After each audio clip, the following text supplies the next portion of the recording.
Spoiler warning, this video includes spoilers for the first episode of American Ninja Warrior Season 15.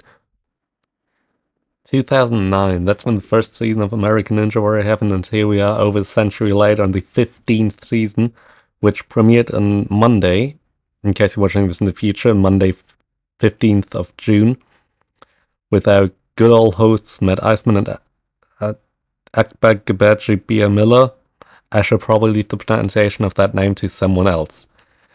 There's a lot to cover in this one. There's the first time I ever made a script for a video. It's not a full script, it's just bullet points, but I'm going to try my best to go through this in less than like 15 minutes, I don't know. First of all, the age limit for American Ninja Warrior has been reduced to 15. As you may know, in previous seasons, people who are 15 or older, or just under 18, between 15 and 18 could be invited to join an American Ninja Warrior to participate, which were mostly, and I think 100% of the time, actually people who competed in American Ninja Warrior Junior. That rule's gone. If you're 15, you can now apply. No invitation needed, just you can compete if you're 15. Then we've actually got some format changes. A lot. First of all, the qualifiers, which start with the normal 6 obstacle course that we're used to. Now the difference here is that every single episode there's 2 groups of competitors, right? So usually, how it was the past few years, just a bunch of people run this one qualifier course, and then the people who performed would move on to the semifinals. Now instead of just having 1 episode per qualifiers, we've actually got like 2 qualifiers in 1 episode now, essentially. So the first group runs that one course and the best move on, and then the second group comes and runs another course and the best from that second group move on. That would be 11 males and 3 females from each group that just move on, and on top of that, the 12th and 13th male place and the 4th and 5th female place go to the runoffs, which is a head-to-head course to get the last spot for semifinals. Right, runoffs is 4 obstacles long, and the winner of both races get to move on. Obviously, it's female versus female, male versus male. And then the semifinals just completely changed. It's all head-to-head races, no more boring courses, just all races, ninja versus ninja races. No more 10 obstacles, it's down to 6. And the winners of each race move on to the national finals, obviously, as well as the top 2 non-winners. So even if you don't win, you want to try to be fast, like really fast. Next up, the national finals. Last time they tried to do something with the finals in ANW 12, that didn't go too well. It's better this time, but not perfect in my opinion. Essentially, the top 24 on stage 1 move on if there's less than 24 clears. If there's more than 24 clears, all the clears move on. And if it's an odd number of clear, one more person, like the best non-clear, moves on. So there's definitely going to be an even amount of stage 2s, because stage 2 is also a head-to-head race now, where, just like semifinals, the winners of each race advance to stage 3, plus the top 2 non-winners. So essentially we're guaranteed at least 14 people on stage 3. Oh, now that's a lot, and that's only the format. What do I think about all that? It's good. Not perfect. Could be better, it could be worse. It could be American Ninja Warrior 12, so it's definitely better than that. I think there's a bit too much races. Like, in Germany we've got the normal show, and then we've got All-Stars, which is all races, and this, I would have preferred if ANW did something similar to that, like a separate show, which is just races. Because there's too much ninja versus ninja, in my opinion. It's fun. It's fun to watch, it's interesting, but it just doesn't feel like the same spirit as before, if you know what I mean. It's just, there's races and qualifiers, there's races and semifinals, there's even races in national finals, it's just all races. A little bit too much. I like races, but a little bit too much.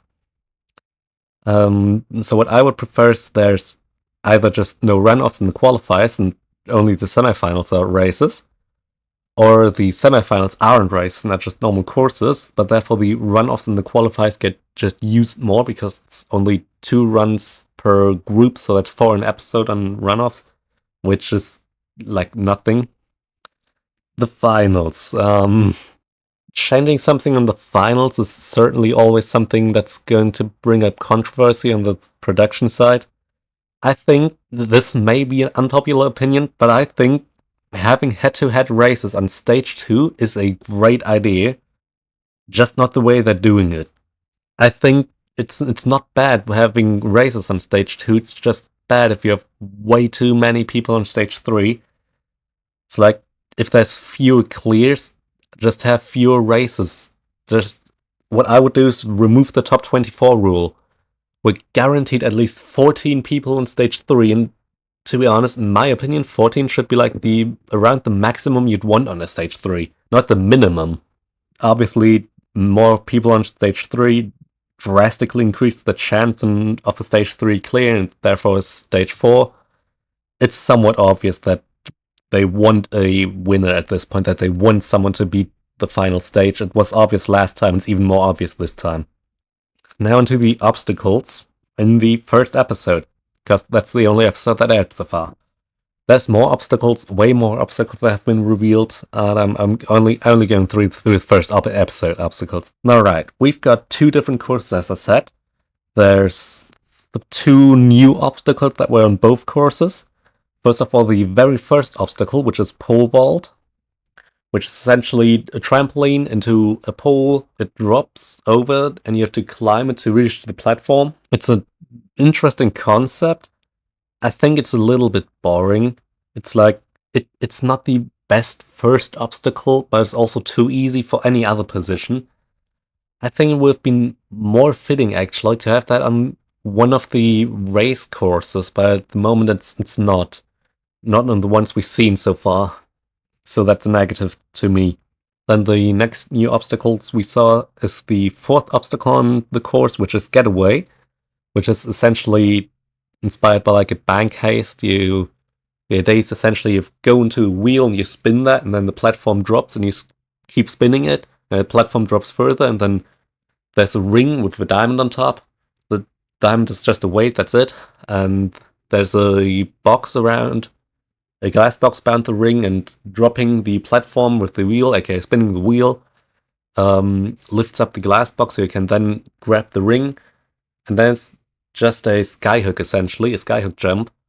Just that you have an extra weight on top of the wing. And then there's just a fake cashback hanging in the air that you grab and then swing onto the platform. I hate parts of this obstacle and I love parts of this obstacle. I'm a huge fan of that wheel spin. The part where you have to spin the wheel at the start. I think it's a great concept. That's just, it requires strength. It's a lot of extra movements that really spice up the whole thing. I just don't like the rest of the obstacle, to be honest. I think it would have been better if you just had 3 of these wheels that you had to spin, because the cashback to end it off is pretty cheap, and Skyhook, you could have been more original with that one. But there's one more thing. At the very end, there's once again the normal wall and the mega wall. However, the mega wall is now 6 inches taller, or about 15 centimeters taller, which means it's 8'6" or 5 meter and 5 centimeters. And you can't just get there and then choose to do the mega wall. Instead, you have to do the small wall. And if you hit the buzzer there, and if you can hit that buzzer under 1 minute and 20 for the entire course. So essentially, if you're faster than 1 minute 20 on the entire course, you get to attempt the mega wall, which is still $10,000. Okay, there's one new obstacle that was only in the first half, and the first course, again, the first half of the episodes, and the first wave of runs, essentially, which was the lasso launch.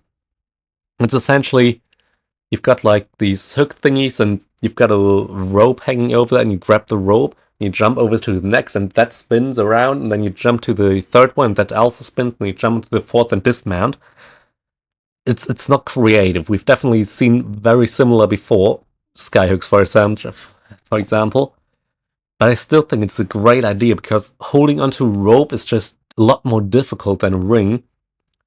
And the idea of the jumps and the thing spinning is just overall, I think it's, even though it's not the greatest of ideas, it's the way they made it is amazing.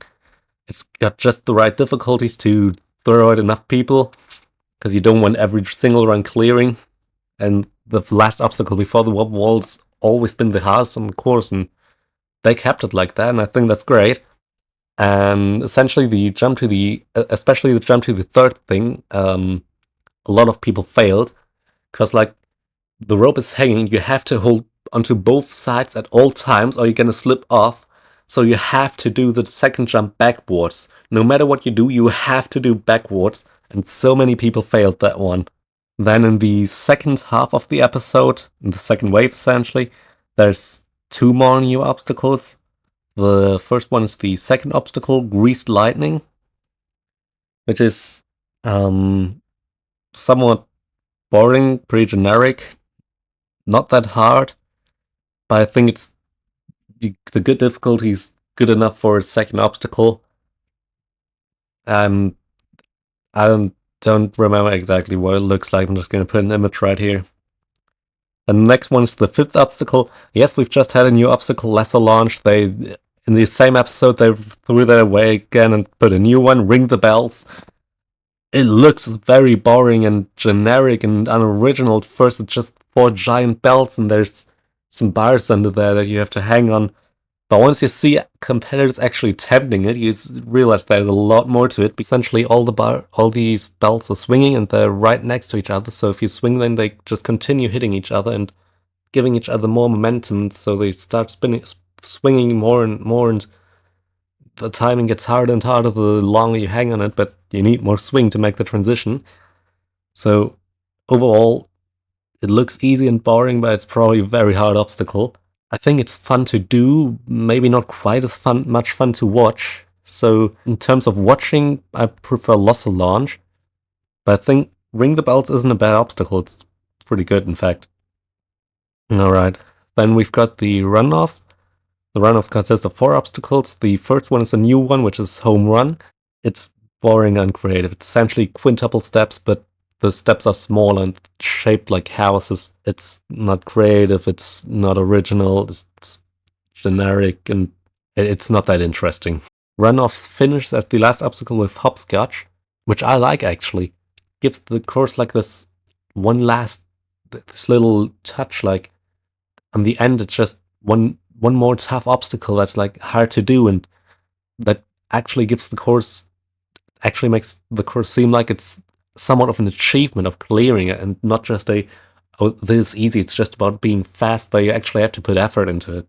Yeah, that's a lot of new obstacles. The lineup. I think it's a good lineup. There's a bunch of great competitors. You've got the kind of competitors that you want to see for a premiere, really. You've got Austin Gray, you've got Kai Brackstrand, you've got Cameron Baumgartner, you've got Jay Lewis, you've got Nate Richardson, James McGrath, Nate Hansen, a lot of good competitors, the kind of competitors you want to see in a first obstacle that you recognize, that have had some kind of achievement before. Obviously, if we're talking about achievements, we're missing Caden Lapsack, but I'm pretty sure he'll be in one of the next few episodes. Yeah, so overall, a pretty good episode, I'd say. A pretty good premiere. It's not the best we've ever seen in terms of American Ninja Warrior, but we've certainly seen worse, in my opinion. So I think it's a great premiere overall. It's a great first episode. It's alright. It's fun to watch. I think, to me personally, it seemed like there's too few runs in an episode. Like, I like I think the concept of just having one episode split in 2, it somewhat makes it more interesting, because you've got 2 different courses and 2 different rankings, but at the same time it feels like it's too easy to move on, because this is probably just because most of the competitors that are shown are the ones that did well, and most of the competitors that didn't do well were just completely cut. But it just feels kind of like there's too few competitors, and therefore it's too easy to move on. That's pretty much it. That's all I have to say. That's where my notes end. That's all I have to say for the premiere. I'm certainly interested in what we're about to see. I'm interested in how these semifinals and national finals are going to look, how these head-to-head stage 2 is going to look. I think we've got a fun season ahead of us. We'll see where this goes. This is actually the first time I've ever done anything like this, so if you enjoyed, make sure to like the video, and if you fancy taking just a single minute out of your day, write a comment telling me what you enjoyed and what I can improve next time.